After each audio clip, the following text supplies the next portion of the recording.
Hello students, good day to you all. Great to see you back on our channel. I hope you all are safe and sound at your home. We are starting with the 4th unit, the first lesson, The Wet, which is a beautiful poetry of English Bal Bharti of Standard 8. I hope you have watched all the videos that we have uploaded of unit 3. So students, open your English textbook to page number 77. As you all know, first we'll recite the whole poetry and then we'll understand it stanza-wise. Let's begin. To be a successful and competent vet needs knowledge exceedingly wide. For each of the patients he is likely to get possesses a different insight. He must know why the cat is refusing her milk, why the dog is not eating his bone, why the coat of the horse is not shining like silk, why the parrot does nothing but groan, why the ducks and the chickens are failing to lay, why so faint the canary bird sings, and if he is called to the zoo he must say an incredible number of things. If the lion's caught a cold, if the zebra's getting old, if the centipede has trouble with his feet, if the hippo's feeling ill, if the bison's got a chill, if the Arctic fox is suffering from heat, if some virulent disease has attacked the chimpanzees, if the tortoise hasn't stirred for several years, if the bear's too full of buns, if the cobra eats her sons, if the panther has a wife who chews his ears, if giraffes have had a tiff and their necks are feeling stiff, if hyenas will not laugh at keepers' jokes, if the monkey's pinched his tail, if the rhino's looking pale, if the elephant eats paper bags and chokes, if the camel hurts his hump, if the kangaroo won't jump, if the crocodile turns cannibal and bites, they run away and get that omniscient the vet and expect him to put everything to rights. Profoundly I pity the vet who must learn such a very great deal for his pay. My son, I advise you most strongly to earn your living an easier way. Don't attempt to attend the zoological crowd. A far more advisable plan is to call yourself doctor and so be allowed to treat the illnesses of man. By Guy Bose. Okay, so we have done reciting this beautiful poetry. Let us understand it stanza-wise. Let's begin from the first stanza. To be a successful and competent vet needs knowledge exceedingly wide. For each of the patients he is likely to get possesses a different insight. So you should know the meaning of vet. Who is a vet? It is a short form of veterinarian. A doctor for animals and birds. Animals and birds के लिए जो doctor होते हैं उन्हें हम क्या कहते हैं? वेटेरिनेरियन. और शॉर्ट फॉर्म में हम उसे वेट बोलते हैं. फर्स्ट स्टैंजा में पोएट कह रहे हैं कि एक अच्छा और सक्सेसफुल इंसान बनना है तो हमें बहुत नॉलेज होनी चाहिए. हर एक चीज के बारे में हमें जानकारी होनी चाहिए. जैसे कि एक सक्सेसफुल एंड कॉम्पिटेंट वेट को होना चाहिए. अब competent means having very good knowledge and ability. तो बहुत ज़्यादा नॉलेज और एबिलिटी होनी चाहिए वो काम करने की. उसे exceedingly means very much.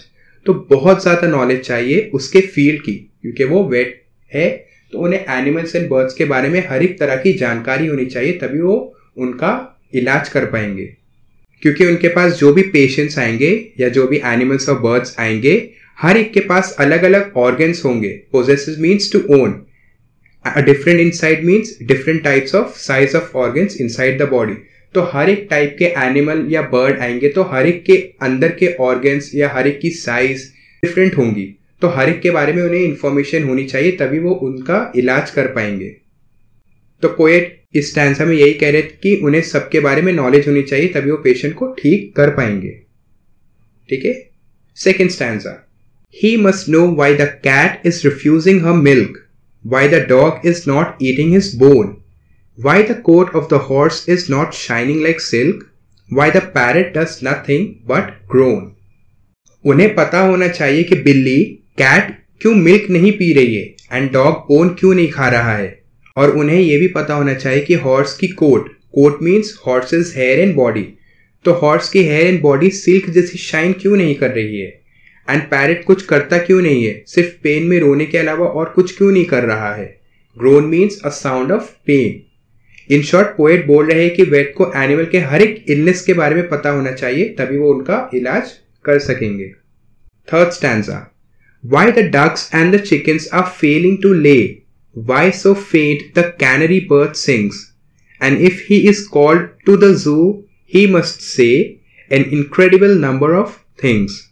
Poet continue करते हुए कह रहे हैं कि वेट को पता होना चाहिए कि डक्स एंड चिकन एग्स क्यों नहीं लेकर पा रही है, एंड कैनरी बर्ड क्यों इतना फेंटली गा रही है, फेंटली मीन्स वीकली, तो इतना कमजोर सा क्यों गा रही है।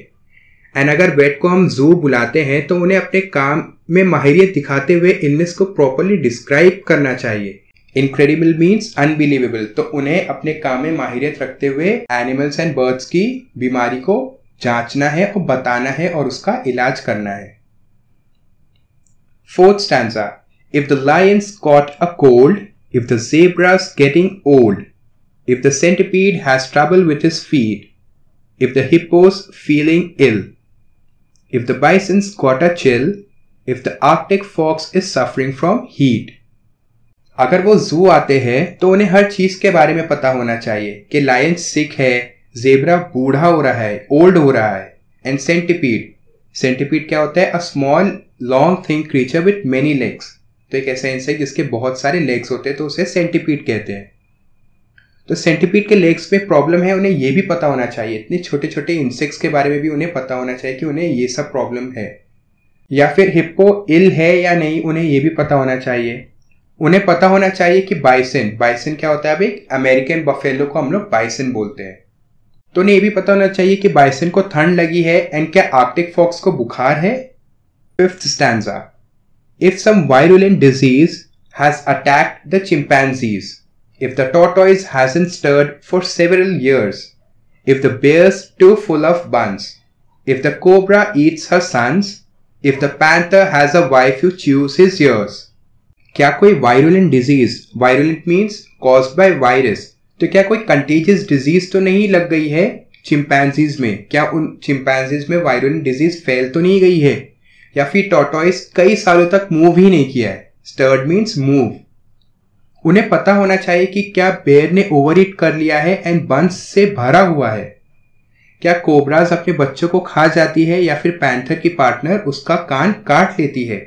च्यू मीन्स काट लेना, चबा लेना। पोएट जानना चाहते हैं कि अनयूजुअल बिहेवियर को क्या वेट आइडेंटिफाई कर लेते हैं, क्योंकि एनिमल्स तो बेजुबान होते हैं तो अपनी तकलीफ हमारे साथ शेयर तो नहीं कर सकते, इसलिए वेट को अच्छी नॉलेज होनी चाहिए, तभी वो ये सब चीजें आइडेंटिफाई कर सकेंगे एंड उनका इलाज कर सकेंगे। Sixth stanza, if giraffes have had a tiff and their necks are feeling stiff, vet को पता होना चाहिए कि क्या जिराफ्स में कुछ टिफ हुई है। अ टिफ मीन्स अ कॉरल, क्या वो लोग ने कॉरल किए हैं जिसकी वजह से उनकी लॉन्ग नेक्स जो है वो स्टिफ हो गई है, बेंड नहीं हो पा रही है। If hyenas will not laugh at keepers jokes, if the monkeys pinched his tail, if the rhinos looking pale. उन्हें यह भी आइडेंटिफाई करना होगा कि हाइना जू कीपर्स के जोक्स पे लाफ क्यों नहीं कर रहे, हंस क्यों नहीं रहे हैं, एंड मंकीज ने क्या अपनी टेल हर्ट कर ली है, जख्मी कर ली है क्या, या फिर राइनोस वीक तो नहीं लग रहे हैं। वेट को जू के सारे एनिमल्स के अनयूजुअल बिहेवियर को देखकर पहचानना चाहिए एंड उसका सोल्यूशन निकालना चाहिए। Seventh stanza, if the elephant eats paper bags and chokes, if the camel hurts his hump, if the kangaroo won't jump, if the crocodile turns cannibal and bites, they run away and get that omniscient the vet and expect him to put everything to rights. क्या elephant ने paper bags खाकर अपने throat को block कर लिया है और वो चोक करने लगा है, या फिर कैमल का हम्प हर्ट कर रहा है, या फिर कैंगरू जंप नहीं कर पा रहा है, या फिर क्रोकोडाइल ह्यूमन फ्लैश खाने के लिए बाइट करता है। Cannibal means one who Yeats human flesh, तो क्या वो फ्लैश खाने के लिए बाइट कर रहा है। अगर इन सब में से कुछ बिहेवियर दिखता है एनिमल्स में तो हम दौड़े भागे जाते हैं वेट को बुलाने के लिए। क्यों? ताकि एनिमल्स को जांच करके उनका सलूशन निकाल करके उनको इलाज कर सके। Omniscient, one who knows all and everything. जिसे सब कुछ पता है एनिमल्स के बारे में. कौन है? द वेट, एंड चाहते हैं कि वो ये सब कुछ ठीक कर दे. 8th stanza and the last one. Profoundly, I pity the vet who must learn such a very great deal for his pay. My son, I advise you most strongly to earn your living an easier way. Don't attempt to attend the zoological crowd. A far more advisable plan is to call yourself doctor and so be allowed to treat the illnesses of man. Profoundly means greatly or deeply. Poet कहते हैं कि वो wait पर बहुत ज़्यादा deeply तरस खाते हैं कि उन्हें इतना कुछ सीखना पड़ता है इतने कम पैसों के लिए. फिर पोएट एड्रेस कर रहे हैं हमें कि हम लोग कोई इजी जॉब चूज करें लाइफ में एंड वेट ना बने, क्योंकि वेट की लाइफ बहुत डिफिकल्ट होती है. फिर पोएट कहते हैं कि कोशिश करना कि जू के एनिमल्स को ट्रीट करने से डॉक्टर कहलाने से अच्छा है कि हम ह्यूमन बीइंग्स को ट्रीट करके डॉक्टर कहलाए. हमारे लिए यही अच्छा होगा कि हम ह्यूमन डॉक्टर बने इंस्टेड ऑफ अ वेट. तो यहाँ हमारी पोइट्री द वेट फिनिश होती है. ये एक फन पोएम है. इस पोएम में पोएट हमें समझाना चाह रहे हैं कि एक सक्सेसफुल वेट बनना कितना डिफिकल्ट है, पर वो हमें डिस्करेज नहीं कर रहे कि हम वेट ना बने. उनकी डिफिकल्टीज बता रहे हैं और डिफिकल्टीज बताते हुए हमें बोल रहे हैं कि कितनी वाइड नॉलेज उन्हें रखनी पड़ती है सारे एनिमल्स एंड बर्ड्स की. हर तरह के एनिमल्स एंड बर्ड्स इंटरनली बहुत डिफरेंट होते हैं एंड वो खुद से अपनी प्रॉब्लम तो हमसे कम्युनिकेट नहीं कर सकते हैं. उनके बॉडी पार्ट्स काफ़ी अलग होते हैं, तो हर तरह के बर्ड्स एंड एनिमल्स के बारे में इतनी इन्फॉर्मेशन रखना बहुत बड़ी बात होती है. इसलिए हमें सारी चीज़ें कंसिडर करते हुए वेट की रिस्पेक्ट करनी चाहिए. अगर हम वेट को ह्यूमन डॉक्टर से कंपेयर करते हैं तो ह्यूमन डॉक्टर को सिर्फ एक ह्यूमन बीइंग के बारे में इंफॉर्मेशन रखनी चाहिए, चाहे वो मेल हो चाहे फीमेल हो.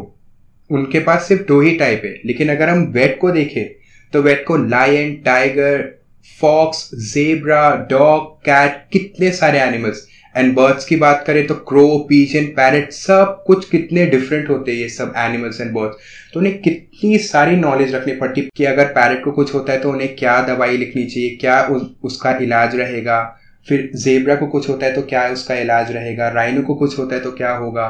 तो उन्हें सबके बारे में इतनी इन्फॉर्मेशन रखनी पड़ती है. वेराज जो नॉर्मल डॉक्टर होते हैं ह्यूमन बीइंग्स के, उन्हें सिर्फ ह्यूमन बीइंग्स के बारे में इंफॉर्मेशन रखनी पड़ती है, तो वो कंपैरेटिवली ज़्यादा ईजी है. एंड सेकेंडली, ह्यूमन बीइंग्स तो अपनी बीमारी खुद से बता सकते हैं, हमारे साथ कम्युनिकेट कर सकते हैं, शेयर कर सकते हैं. वेरेज एनिमल्स एंड बर्ड्स हमारे साथ नहीं शेयर कर सकते, तो वो डबल डिफिकल्टी हो जाती है वेट डॉक्टर के लिए जांचने के लिए. ठीक है, तो इसीलिए हमें उनकी रिस्पेक्ट करनी चाहिए क्योंकि वो इतनी वाइड इंफॉर्मेशन नॉलेज रखते हैं अपने अंदर और हर एक एनिमल्स एंड बर्ड्स को बहुत अच्छी तरह से इलाज करते हैं जांच करके. ठीक है, इसी के साथ हम अपनी पोइट्री फिनिश करते हैं. Don't forget we have the next section which is a small test. As usual you have to follow 3 steps. पहला स्टेप है कि डिस्क्रिप्शन बॉक्स में जाकर के आप वो लिंक को फाइंड करें. सेकेंड स्टेप है कि आप वो लिंक को क्लिक करके जो भी टेस्ट खुलता है अपनी इन्फॉर्मेशन फिल करके सही ऑप्शंस चूज करें क्वेश्चंस का एंड सबमिट बटन क्लिक करें. आपको स्कोर दिखेगा वहां पर, वो स्कोर को आप कमेंट सेक्शन में जाकर के अपना स्कोर पेस्ट कर दें. जो भी स्टूडेंट्स फुल मार्क्स स्कोर करते हैं उनमें से कोई भी एक स्टूडेंट रैंडमली पिक करके अगले वीडियो में एक शाउट आउट देंगे. Okay, we'll meet again in the next video with an interesting lesson, Revolutionary Steps in Surgery, lesson 4.2.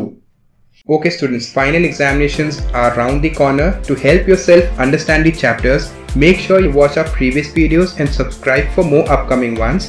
Like the video and share it with your friends to help them understand the chapters and lessons in detail. Stay safe and continue learning with Sheikh Academy. See ya.